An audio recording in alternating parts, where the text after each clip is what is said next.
Güneş 10 derece şimal enliyində zenitdədir, 15 derece cənub enliyində neçə dərəcə buzaq altında düşür? Hər zaman belə məsələlərdə yer kürəsini çəkirik. Günəşin olduğu yer 10 derece şimaldır. Bizim məntəqəmiz 15 derece cənubdur.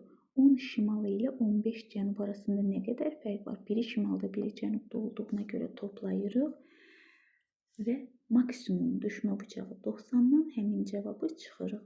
Güneş bura 90 derece bucaq altında düşür. Bura neçə derece bucaq altında düşəcək? Aradakı fərqi çıxıb əldə edirik 65 derece. Məsələ 2-də Güneş 20 derece cənub enliyindədir. 10 derece cənub enliyinə neçə derece bucaq altında düşər? Məntəqəmiz 10 cənubdadır, Güneş 20 cənubdadır. İkisi də cənubda olduğuna görə böyükdən kiçiyi çıxırıq. 20-dən 10-u çıxırıq. 10 derece, yine maksimum 90 dereceden 10 dereceni çıxırıq.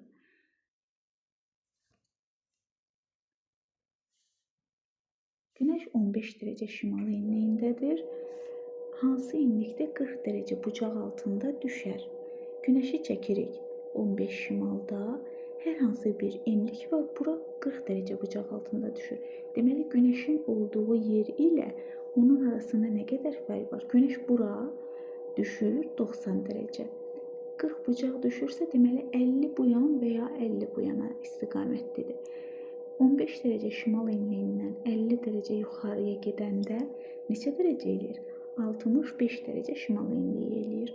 Bəs 50 derece cənuba gedəndə neçə eləyir? Eləyir 35 derece cənub enliyi. Güneş 7 derece cənubdadır. Hansı enliyi 34 bucaqla düşər? Yine Güneş bura 90 derece düşür.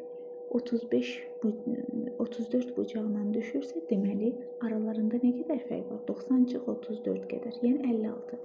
Yine 56 yuxarı, 56 aşağı olan enliyi tapırıq. Güneş hansı enlikdə zenitdə olarsa, 20 cənub ilə 6 cənuba eyni bucaq altında düşər. Məntəqələr deməli 6 cənub ilə 20 cənubdur.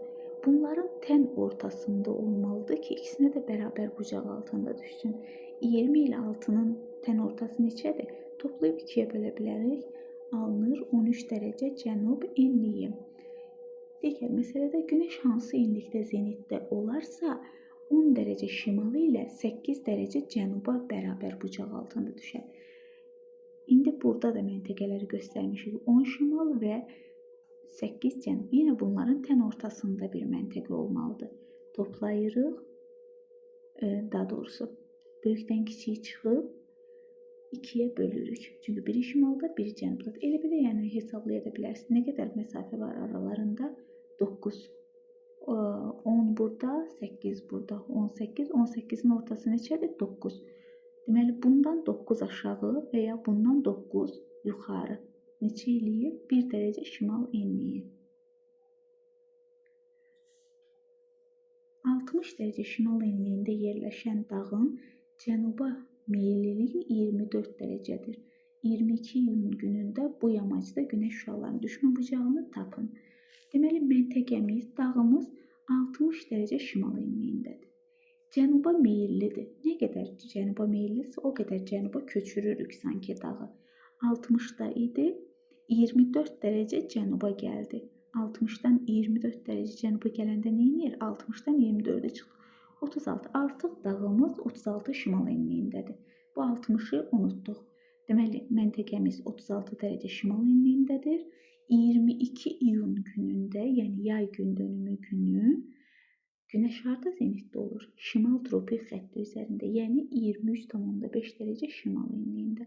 Deməli, Güneş 23,5 şimaldadır. Məntəqəmiz 36'dır. Bunların arasında nə qədər fərq var? 36'dan 23,5'i çıxırıb 12,5 derece. Bura 90 derece düşürsə, bura nə qədər düşəcək? Aradakı fərqi çıxırıq. 90'dan 12,5'i çıxırıq, alırıq cavabımızı. Güneş B məntəqəsində zenitdə olarsa, A məntəqəsinə neçə dərəcəlik bucaq altında düşər? Eyni şəkildə burada dairə formasını göstərir. A 50 derece şimalda yerləşir. Güneş, yəni B 20 dərəcə cənub enliyində yerləşir. Bura 90 dərəcə bucaq altında düşür. Bura neçə dərəcə bucaq altında düşəcək? Aradakı fərqi tapırıq. Biri şimalda, biri cənubda olduğuna görə toplaydıq 70 dərəcə. Deməli, Günəşlə A arasında 70 dərəcəlik bir yol var. Çıxırıq və alırıq 20 dərəcə cənub enliyi.